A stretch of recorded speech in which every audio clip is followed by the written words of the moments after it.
Soy Fernando Díaz Villanueva, hoy es 4 de diciembre de 2016 y esto es La Contracrónica.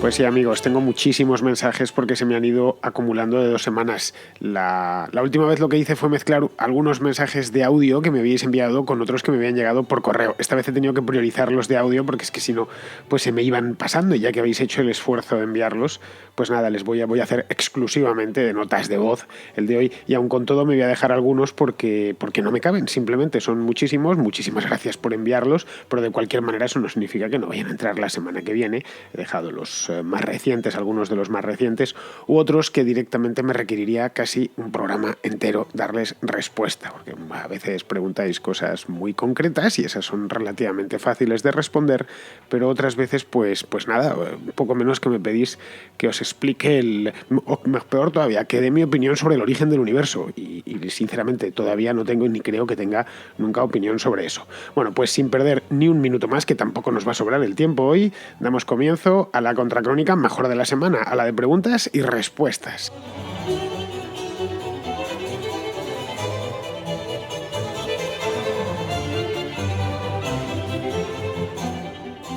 Antes de nada, una nota, una cosa que me gustaría deciros. Si oís unas gotitas que suenan por ahí de fondo, he procurado, me le metí un filtro incluso a la mesa para que me las intente quitar, pero es un poco menos que imposible. Esas gotitas son que en Madrid no para de llover desde hace horas. Esa es la única razón. Yo no sé qué está pasando este otoño, pero está lloviendo mucho, o esa es la impresión que tengo yo. Está lloviendo mucho en Madrid, no sé, quizá me estoy haciendo viejo. El hecho es que llevamos como 2 o 3 semanas que esto, más que Madrid, parece San Sebastián. Y cada vez que llueve, pues yo grabo esto pegado a una ventana, pues al final pues chocan las gotas en el alféizar, caen con fuerza y entran las borrascas desde el Atlántico y van a caer justo encima de mi casa. Bueno, pues es para que lo sepáis, que es que no hay unas interferencias ni nada raro, es simplemente pues una borrasquita que nos ha entrado, no sé si por el Golfo de Cádiz o por Portugal, pero creo que nos ha entrado y nos está cayendo ahora mismo a todos los madrileños encima. Bueno, tengo bastantes preguntas, como os decía. La primera de ellas es de hace ya unos días, porque es de las que tengo guardadas de hace un par de semanas, ¿no? Y es desde México. Me habla Jorge Villarreal y me cuenta una cosa sobre las pensiones. Bueno, me amplía información. Al final nos estamos haciendo un máster aquí en la Contracrónica sobre las pensiones, el sistema de pensiones mexicano, chileno, peruano y demás, ¿no? Y aparte de eso, me hace una pregunta que es, de esas que decía para hacer una Contracrónica completa. Recién terminé de ver tu video de preguntas y respuestas 3, en donde se menciona el sistema de pensiones en México. Me gustaría aportar un poquillo para aclarar cómo funciona el sistema antes de hacer mi pregunta. Básicamente desde 1997 el sistema de pensiones mexicano es administrado por bancos e instituciones financieras en general. El monto de la aportación es de como máximo un 6.5%. El problema que le ven muchos es que la tasa de reemplazo es del 26% aproximadamente respecto al último salario. Entonces, pues claro, la gente se enoja un poco, pero pues a mí el sistema me parece muy bueno. Mi pregunta es, ¿qué panorama le ves al comercio internacional ahora con el nuevo flamante presidente electo de los Estados Unidos, Donald Trump?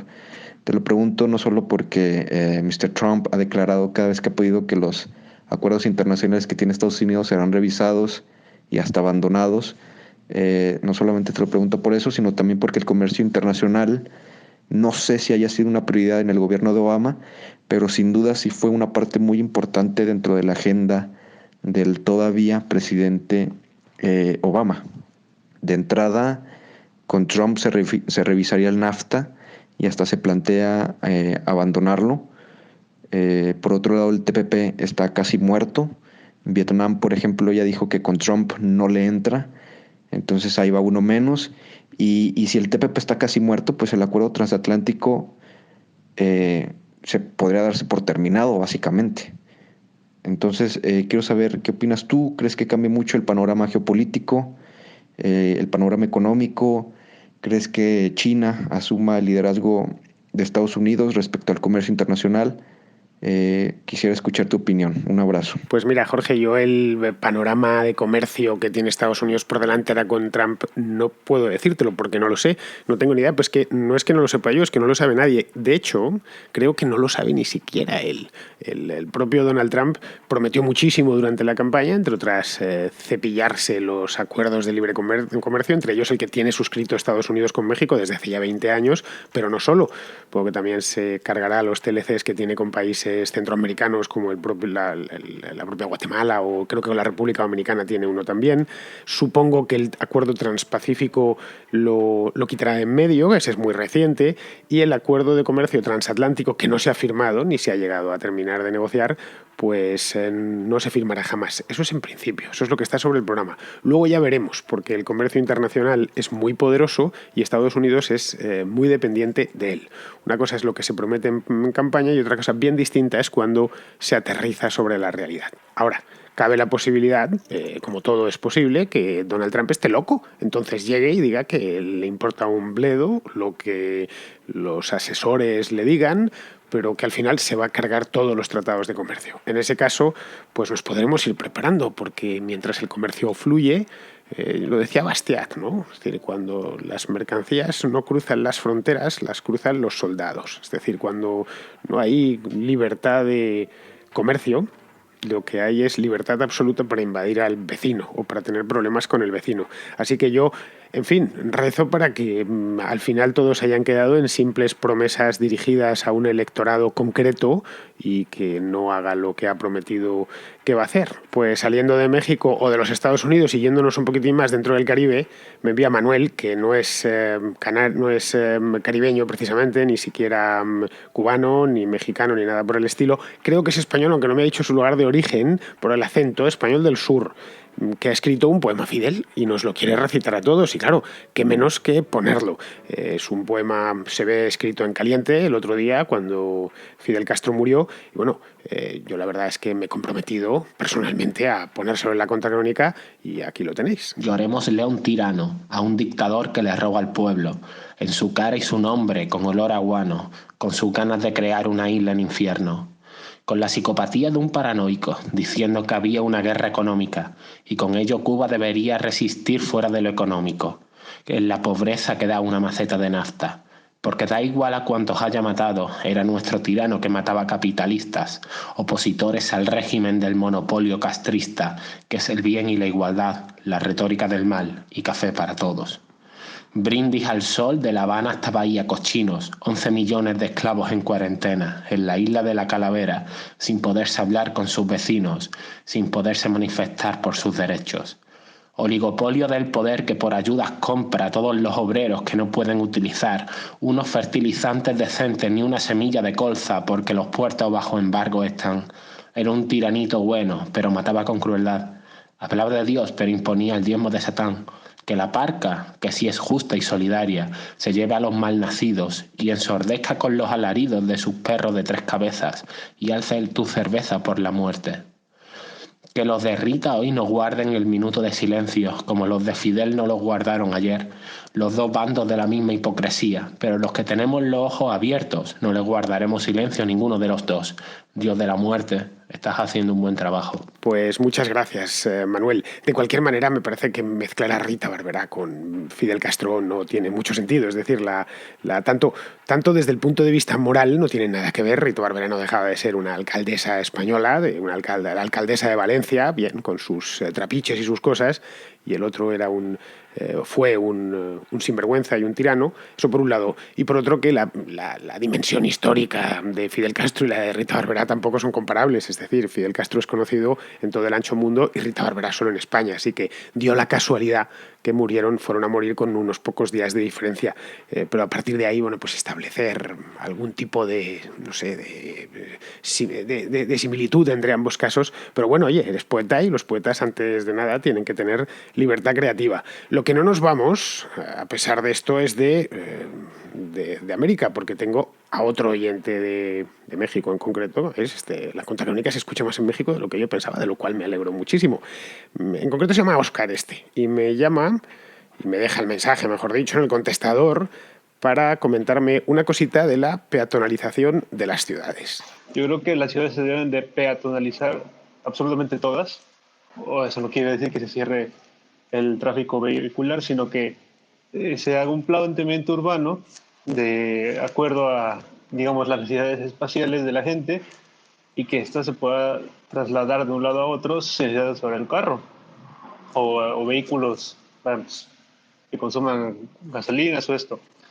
Y evidentemente, yo sé, soy arquitecto y sé que el urbanismo es el mayor timo de la historia y que es producto de la decisión política, pero creo que también que esto de cerrar las calles es algo totalmente fabuloso y producente para la sociedad y para los individuos, aunque claro, desafortunadamente está en manos de políticos este tipo de decisiones. Pues sí, Óscar, yo soy gran partidario de peatonalizar las ciudades, especialmente las partes antiguas de las ciudades. No toda la ciudad, obviamente, sino sería... Aparte de que muchas ciudades ya están hechas para los coches, entonces no es un gran problema. En Madrid, en concreto, hay barrios enteros en los que circular no supone un problema. Pues ya se diseñaron a finales del siglo XX con la idea del automóvil en la cabeza, los urbanistas. Entonces ahí, ¿por qué vas a prohibir circular en automóvil cuando se puede hacer sin problemas, ¿no? Donde yo soy partidario de la peatonalización es en los centros de las ciudades, especialmente en los centros históricos. Prácticamente todas las ciudades europeas, menos las muy muy nuevas, y de esas hay pocas, tienen cascos históricos grandes, las ciudades grandes quiero decir, las capitales, que son muy bonitos y que muy vivibles y demás, en las que además no entra el coche. Yo soy partidario de la peatonalización de las ciudades por dos razones fundamentales. La primera es porque hacen ciudades a la escala humana. Las ciudades antiguas, no está, el Madrid de los Austrias, por ejemplo, el Madrid del siglo XVI, XVII, no estaba pensado para los automóviles, sino para andar a lo sumo en carro, pero ni eso. La mayor parte de las veces en Madrid hay calles en las que tan estrechitas que caben dos personas, una al lado de la otra o tres a lo sumo, pensados para ir andando o ir en caballo. Entonces, la calle Mayor de Madrid, por ejemplo, que va del Palacio Real a la Puerta del Sol, la llamaban Mayor. Hoy nos parecería una calle muy estrechita. Es decir, no entran ni dos... bueno, cuando se podía circular, bueno, todavía se puede circular por ella. Entran dos sentidos de circulación de coches, pero solo un carril en cada sentido, para que te hagas una idea. Y eso era la calle más ancha o la calle principal de Madrid en el siglo XVII. Bien, el problema, esa es la primera cosa, que me parece que es más agradable a todos los efectos, y las ciudades hechas a escala humana, bueno, pues que estén a escala humana, y los coches la verdad es que no son a escala humana, todo hay que decirlo, lo único que forman es atascos. Y la segunda es la del aprovechamiento del espacio, es decir, el espacio en ciudades antiguas es escaso, muy escaso, como lo que te comentaba o lo que os comentaba de la calle Mayor. Vamos, digo, la calle Mayor, como digo, cualquier calle antigua dentro de una ciudad europea. Las ciudades americanas en esto son un pelín diferentes porque son ciudades más nuevas. Aun con todo, las ciudades en Hispanoamérica, especialmente los cascos antiguos de ciudades coloniales, la propia Ciudad de México es un ejemplo, pues no se construyeron tampoco con idea de meter muchos automóviles. En Ciudad de Guatemala, la que la conozco bien esa ciudad, la Zona 1, que era la ciudad colonial, lo que hoy se conoce como Zona 1, la ciudad antigua, es del siglo XVIII, pues los carros entran, pero entran justitos, lo mismo, porque cuando los urbanistas del rey hicieron aquella o diseñaron aquella ciudad, pues no podían imaginarse que siglo y medio después iba a inventarse los autobuses, los camiones, etc. Entonces, en las partes antiguas de las ciudades no hay mucho espacio, y el espacio tiene un coste ahí, un coste clarísimo. O lo pagas, es decir, lo pones un peaje, que es una posibilidad, tampoco me parecería mal, por ejemplo lo han hecho en Londres, o directamente en ciertas zonas no se permite la entrada más que de transporte público, de transporte de emergencias, es decir, ambulancias, bomberos y cosas por el estilo, y la carga y descarga. Si a cambio durante años la ciudad en concreto ha estado dotándose de buenos sistemas de transporte público, tranvías, autobuses, redes de metro, como es el caso de mi ciudad, que tiene muy buenos sistemas de transporte público, especialmente en el centro, no va a repercutir eso en la inmovilidad. Esto viene al caso porque un amigo, Rubén, me escribió para decirme lo mismo, para exponérmelo así, concretamente en el caso de la Gran Vía. Me decía que era un lugar de paso, que la Gran Vía, pues a fin de cuentas, comunica dos partes de Madrid, y con esa idea se abrió. Y además se abrió a principios del siglo XX, cuando ya sí existía el automóvil, y es una calle que por lo demás está muy atada a la historia del automóvil, por lo menos en Madrid. Bien, y eso es cierto. Ahora bien, como a los lados es una ciudad antigua, se convierte en lo que es, en una ratonera que siempre está atascada. Por lo tanto, no hay manera de sacar el tráfico a los lados, de ninguna manera. Tienes que sacarlo más allá de la parte antigua de Madrid. Si miráis el mapa de la ciudad de Madrid, veréis que las líneas de la ciudad antigua, de la antigua tapia, cuando Madrid nunca llegó a tener muralla, pero sí tuvo una tapia fiscal, básicamente, y se ve a la perfección donde empiezan los ensanches en el siglo XIX. Bueno, pues que esa zona sea o esté peatonalizada o sea de muy baja densidad de tráfico. Son lo que se llaman las zonas de prioridad peatonal, ¿no? Que hay varias en la ciudad de Madrid. Bueno, pues es una parte pequeña de la ciudad donde vive, por cierto, no mucha gente, esencialmente comercial y de oficinas. En fin, bueno, esta es mi opinión. No sé, si en Madrid siguen cerrando la Gran Vía y siguen cerrando calles para peatonalizarlas, aunque sea parcialmente, al final voy a tener que hacer una contracrónica sobre esto bien preparada, trayéndome todos los datos y un análisis digno de tal nombre.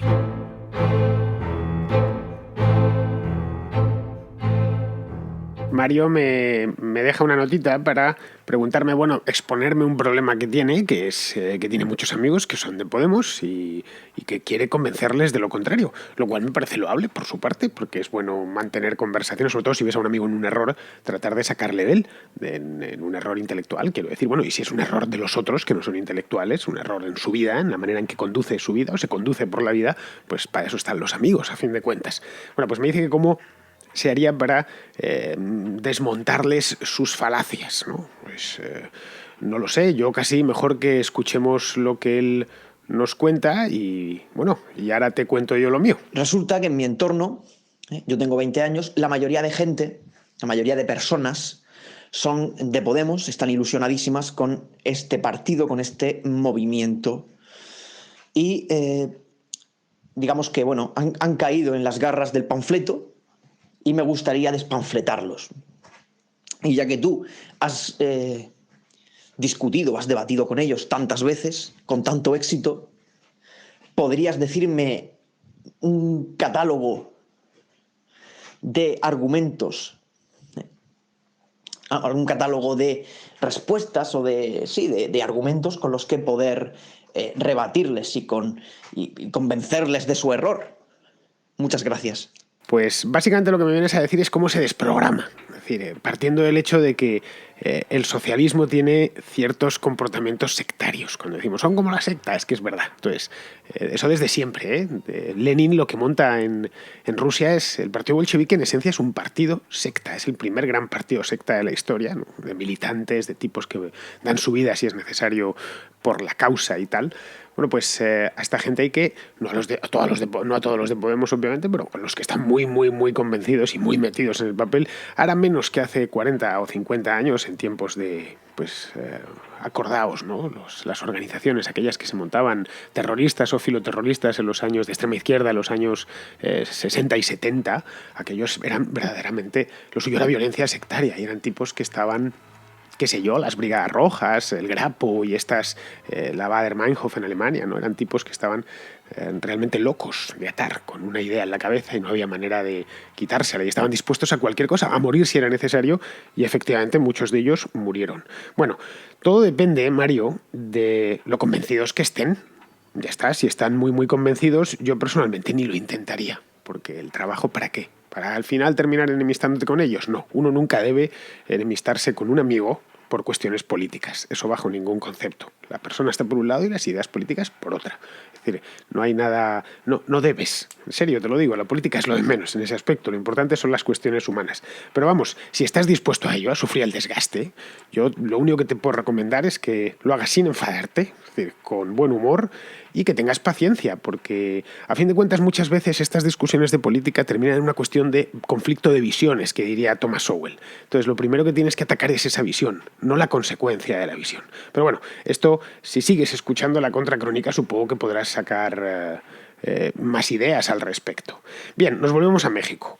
Juan Miguel, que me llama también, me deja la nota desde México. Como veis, es un auténtico furor lo de este programa en México y estoy contentísimo por ello. Bueno, Juan Miguel, mexicano, me deja una notita sobre la cúpula del Partido Comunista de Cuba y la cantidad de negros que hay en la misma. En un podcast tuyo habías mencionado sobre la sanidad de Cuba y uno de los ideas que estabas desarrollando era con respecto a que en la cúpula del Partido Comunista no había en la cúpula gente blanca, no de color, ya sea mulatos o negros, pero va haciendo que en la página de internet del Partido Comunista se puede consultar la organización, los miembros de la organización, y te encuentras con personas como Esteban Lazo Hernández, que se menciona, presidente de la Asamblea Nacional del Poder Popular,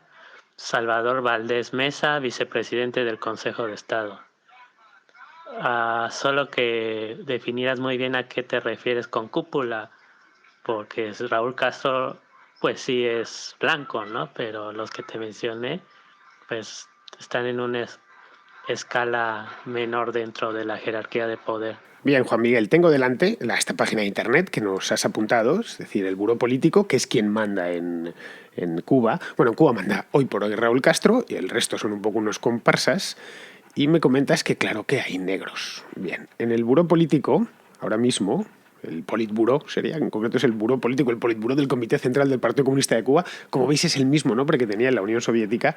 Ahora mismo hay 2 negros, o si queremos ser políticamente correctos, 2 afroamericanos. Pero bueno, nosotros no somos yanquis, sino que somos hispanos, y los hispanos decimos negros, blancos, etcétera, sin ningún problema y sin ninguna maldad. Ahora mismo hay 2 que son efectivamente Esteban Lazo y Salvador Valdés.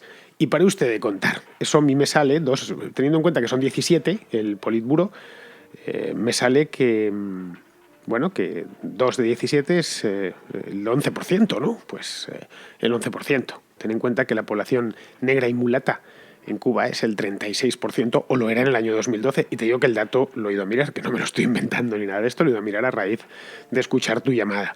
Luego están infrarrepresentados en el Politburó, pero mi comentario no iba solo por eso. Iba a decir que quitando pues estos adornos, porque básicamente Esteban Lazo en concreto es un tipo al que aupan al Politburó después de un proceso que se llamó el proceso de rectificación de errores, hecho en los años 80, precisamente porque les acusaban de que no incluían ni a mujeres ni a negros. Les acusaban de machistas y de racistas. Decían, bueno, llevan ustedes 30 años en el poder y no han incluido a las minorías tradicionales, son peores que los capitalistas. Y es cuando Fidel Castro, sí, en los años 80, decide, bueno, incluir algunas mujeres e incluir algunos negros, como si fueran cuotas, más o menos, dentro del Politburó y de otros órganos. El otro, que es Lazo en concreto, es presidente de la Asamblea Nacional del Poder Popular, que es como el Congreso de los Diputados allí.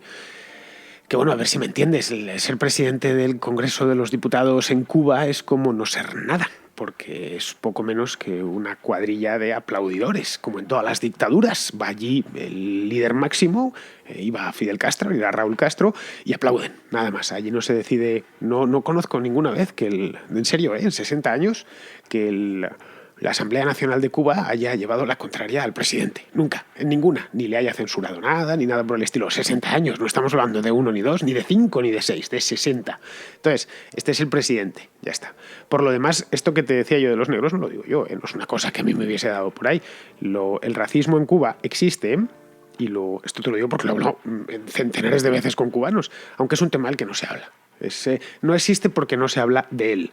En fin, casi podría hacer una contracrónica sobre los problemas de raza en Cuba. Pero vamos, no sé si la haré algún día, quizá algún verano, pero entre tanto te pido, por favor, que busques en internet racismo Cuba, racismo, castrismo, etcétera, que emplees varias cadenas de búsqueda en Google y verás que lo que te digo es cierto. Me gustaría comentar contigo el podcast que hiciste el pasado 14 de abril con motivo del debate entre monarquía o república, en que abiertamente te declarabas monárquico, que te gustaba la monarquía. Nada que objetar, por supuesto, y lo respeto aunque no lo comparto. Ahora bien, me gustaría que me dijeras cómo se puede compatibilizar esa filia con tu posición como liberal, entendiendo que cualquier ciudadano no tiene la libertad de poder acceder al cargo de jefe de Estado o de mando supremo de las Fuerzas Armadas por sus propios méritos.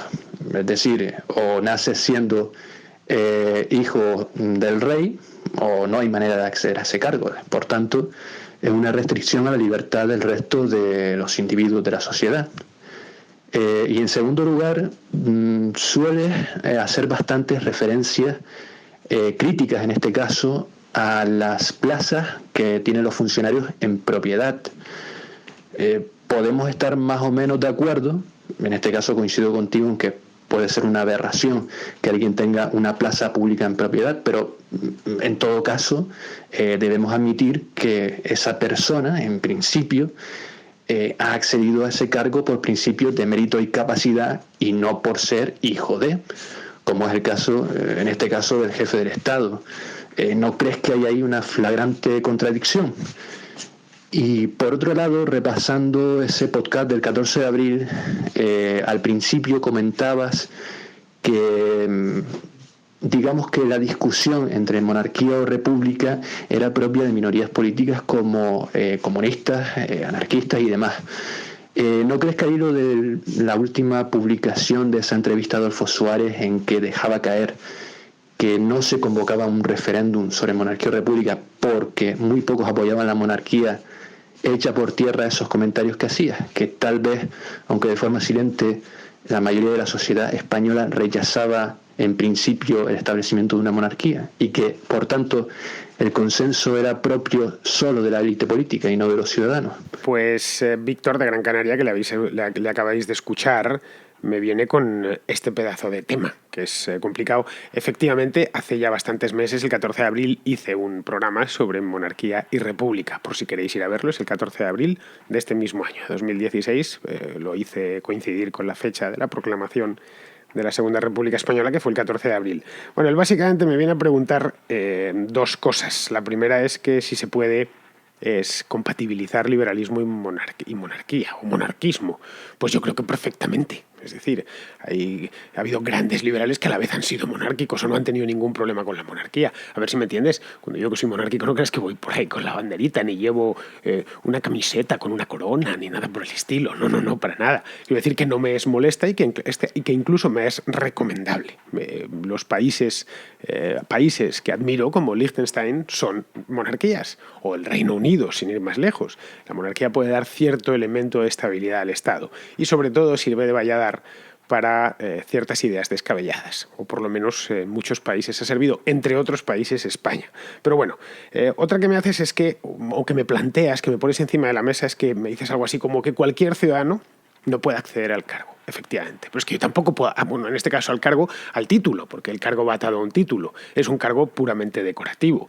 Otra cosa distinta sería que el rey efectivamente tuviese poder real. Es decir, que pudiese subirnos o bajarnos los impuestos, que pudiese mandar a la policía a buscarme a casa y cosas por el estilo. Es decir, poder de coacción. Pero el rey de España no tiene ninguno en absoluto. Tiene en todo caso y a lo sumo autoritas. Y no demasiada últimamente. Así que, bueno, la autoritas es buena. El Papa también tiene autoritas. Necesitamos potestas, pero también necesitamos especialmente autoritas. Yo, de hecho, prefiero la autoritas que la protestas. La autoritas es la autoridad, ¿no? Es sugestiva. Mientras que la potestas es coactiva, por definición. Bien, yo tampoco puedo acceder al título de duque de Alba, aunque quiera, simplemente por una cuestión sanguínea. No puedo, no. Fíjate que lo mismo me gustaría, solo por ser, qué sé yo, heredero de una estirpe pero no lo soy. Al contrario, me encanta ser hijo de mi padre, simplemente, y de mi madre. Es así. Nadie puede tampoco acceder al título de ser hijo de mi padre y de mi madre, menos mi hermano y yo. Entonces, es una cuestión puramente histórica. Pues bien, está ahí. Y nos hemos organizado, es evolutivo, nos hemos organizado así durante siglos y más o menos ha funcionado. Ya está. El problema es muchas veces creer que se puede fundar el mundo desde cero. Eso se llama constructivismo. Y el constructivismo no ha traído más que dolores en el siglo XX. Tabla rasa, venga, vamos a limpiarlo todo lo anterior no vale y vamos a empezar de cero conforme a unos principios tal cual. Pues está bien empezar de cero, pero no completamente de cero. O empezar, pero no completamente de cero. No puede ser que todas las generaciones que nos precedieron estuvieran equivocadas en todos. Yo simplemente, Víctor, te dejo esa idea. Y ya por último, lo último que me dices es el tema de lo que salió de esa entrevista con Suárez, que al final, que había sido hecha ya en los años 90, de que no se hizo un referéndum durante la transición sobre la monarquía porque probablemente hubiera perdido la monarquía. No lo sé, no sé yo, qué decirte. En los años, si ves imágenes de televisión de los años 77, 78, 79, el rey Juan Carlos iba por España, viajaba por España y bañándose en multitudes. No sé yo hoy si Felipe VI, si hiciese los mismos viajes, tendría el mismo recibimiento por los pueblos y ciudades de España. No lo sé, Así que eso se quedó ahí en el aire. Es un tema que miré que más fue trending topic en Twitter y toda la leche. Pero vamos, si vamos a eso, que por qué pusieron la monarquía, pues por la misma razón que en el año 31 había más monárquicos en España, en cambio vino la República. Al final, como bien terminas el mensaje, todo es una cuestión de élites políticas. Los sistemas políticos los van modelando las élites. Pero eso siempre es así. No le demos más vueltas. Entre otras cosas porque la mayor parte de la población se dedica a su vida y no quiere formar parte de eso. Es decir, delega en las élites. Bueno, vosotros os dedicáis a esto. La clave está en disponer de unas élites adecuadas. Es decir, unas élites que sean democráticas, que sean cultivadas, que no tengan vocación de tiranía, etcétera, pero siempre van a ser élites políticas, de profesionales, tipos dedicados o con vocación para eso. La mayor parte de la población bastante tiene con su propia vida. Pero bueno, oye, Víctor, ya que te veo tan preocupado con esto, el 14 de abril del año que viene, no te lo prometo porque no lo sé, lo mismo hay otra cosa, pero podría hacer el complemento al que hice durante 2016 sobre este de monarquía y república y meter elementos nuevos.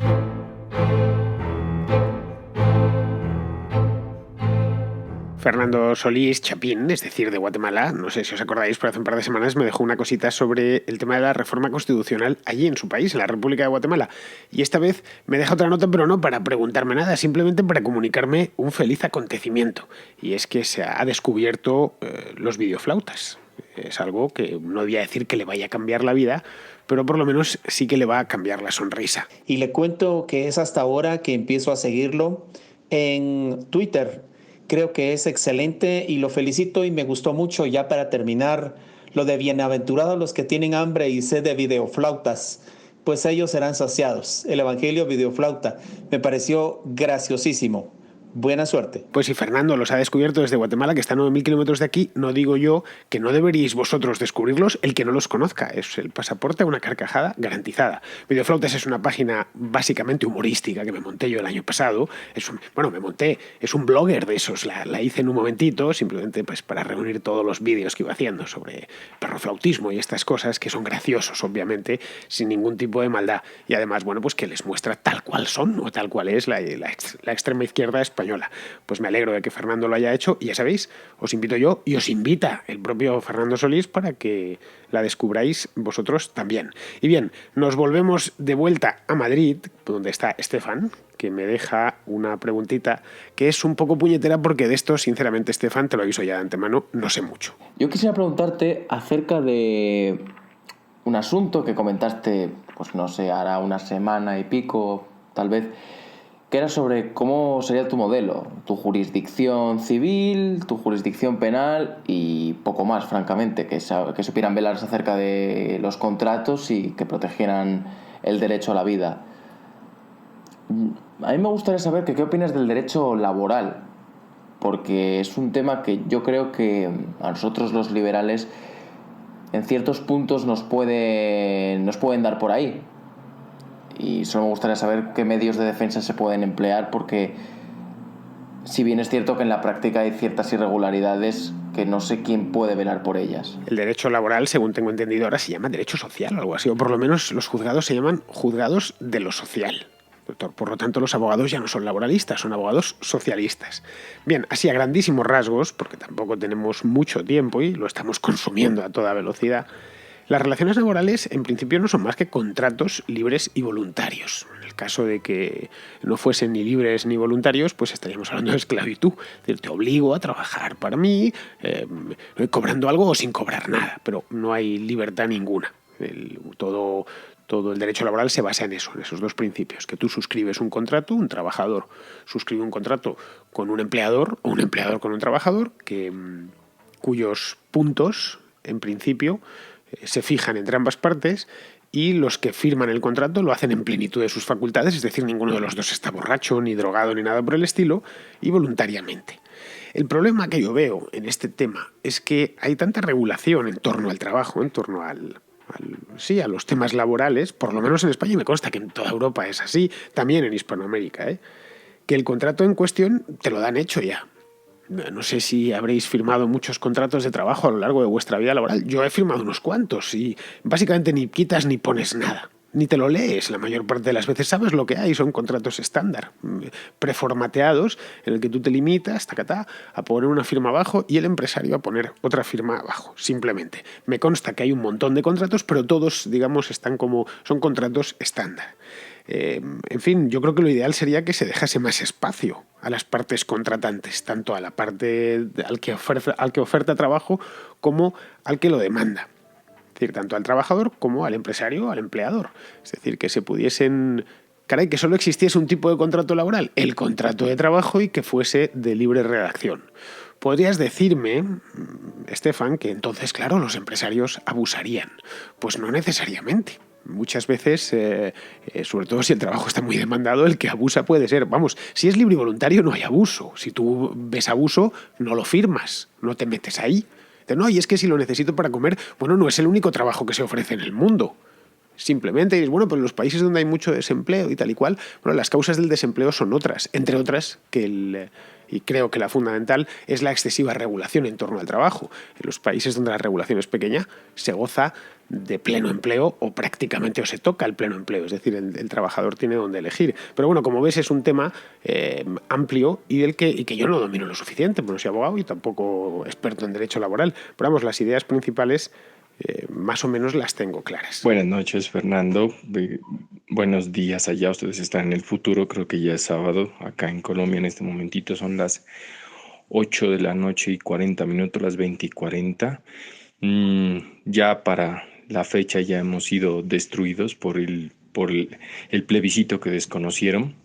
El Senado básicamente recibiendo dádivas del Estado refrendado los acuerdos a los cuales nosotros les dijimos que no, porque sencillamente eran una capitulación y una rendición del Estado de Derecho a un grupo de narcoterroristas. Así no les gusta escuchar la verdad a los opositores. Soy de esos colombianos que ha sido traicionado y después de este golpe de Estado, Colombia oficialmente es una dictadura. Muchísimas gracias, Fernando. Julián Acosta, desde Colombia, me deja una notita de voz para comentarme, más que para preguntarme, para comentarme lo que ya todos sabemos o deberíamos de saber, y es que al final el proceso de paz en Colombia sigue avanzando.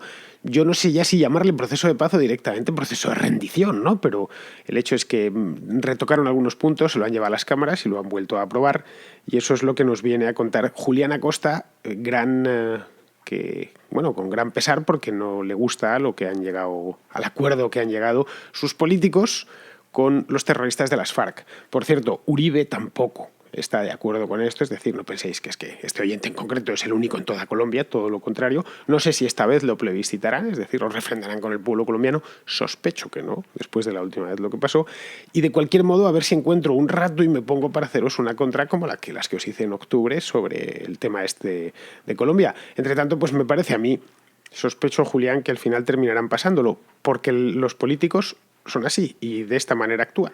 Y ya para terminar, porque nos hemos comido la práctica totalidad de la contra de hoy, Miquel García me llama para comentarme una cosilla sobre Ciudadanos, simplemente. Antes de nada me dice que él es afiliado y me hace... No, es que, bueno, sí, hay una pregunta en esto que es básicamente por qué lo critico tanto. Pero bueno, mejor que le escuchemos a él. Soy miembro de SFL y afiliado a Ciudadanos, y mi pregunta era...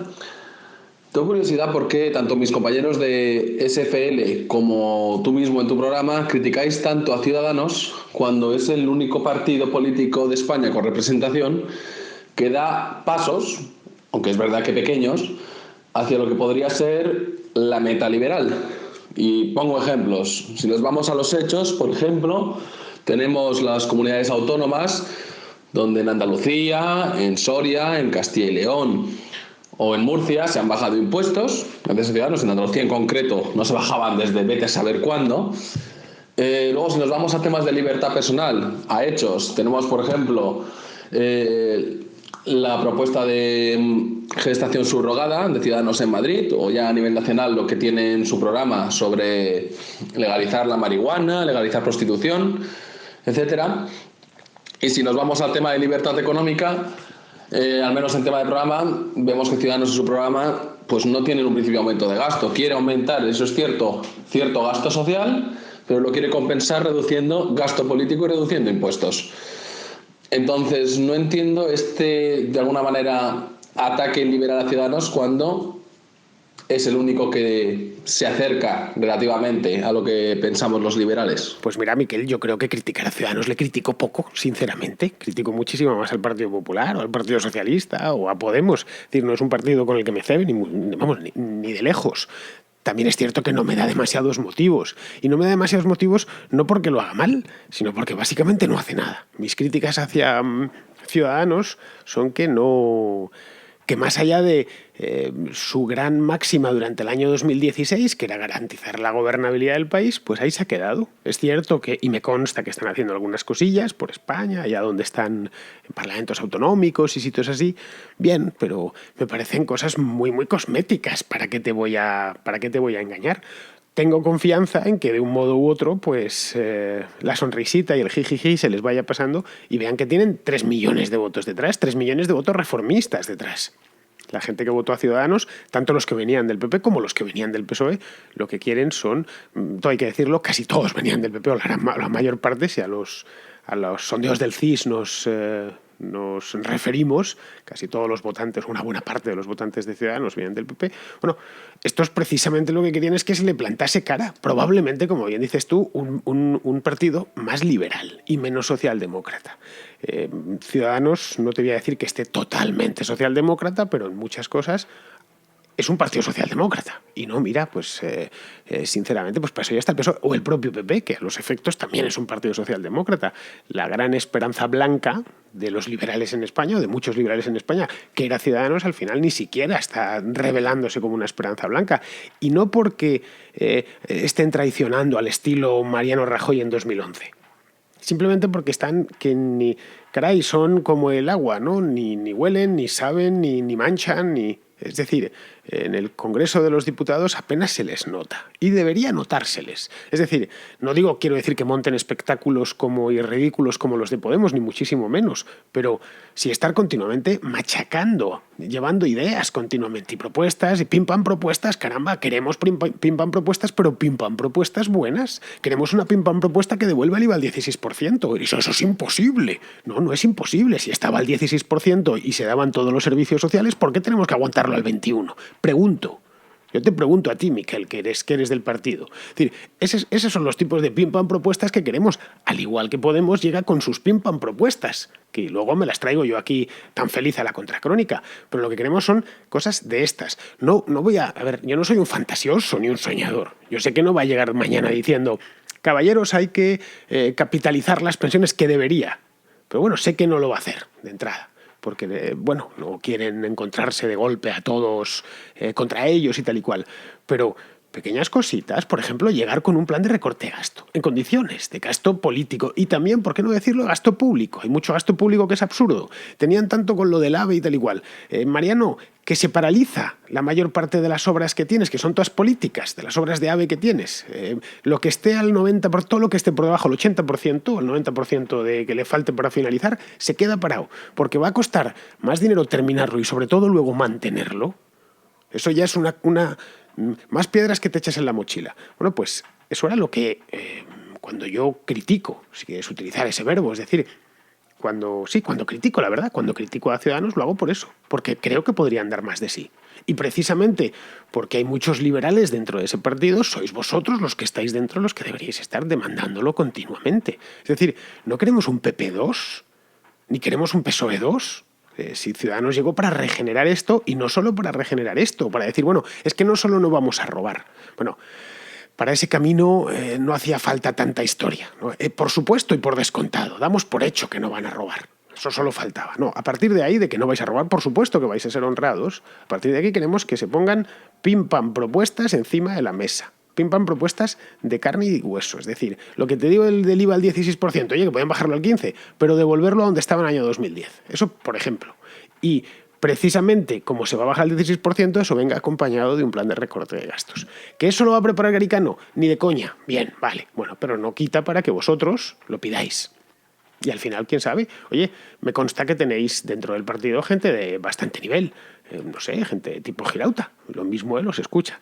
En fin, bueno, como os decía hace un momento, se nos ha acabado el tiempo. He dado salida a todas las que he podido y se me ha quedado alguna, lo siento mucho. Y sobre todo emails, que tengo un montón también pendientes en contracrónicapodcast@gmail.com. Y el número de teléfono de este programa, que no me lo sé de memoria, para variar, pero os lo digo porque lo tengo aquí apuntado. Lo digo por si queréis seguir enviando mensajitos y demás, o por alusiones mismamente, pues es el 690 82 79 09. Ya sabéis, con el 0034, que es el código de España, por delante si es que estáis fuera del país, es decir, si tenéis un móvil con un operador que no es español, bueno, o que estáis fuera, simplemente. Bueno, la cuestión, si estáis fuera pero el móvil es español, no hace falta que pongáis 0034, pillará el wifi del hotel donde estéis y lo enviará igual. Bueno, pues hasta aquí hemos llegado hoy. Espero que os haya gustado. La lista de temas, como veis, ha sido variadísima y de orígenes geográficos, con especial mención especial esta vez a México, de lo cual me alegro muchísimo. Procuraré hacer más contenidos sobre México. Estas cosas me sirven bastante, como podéis ver. Muy bien, pues nada, con estas os dejo. Hasta mañana.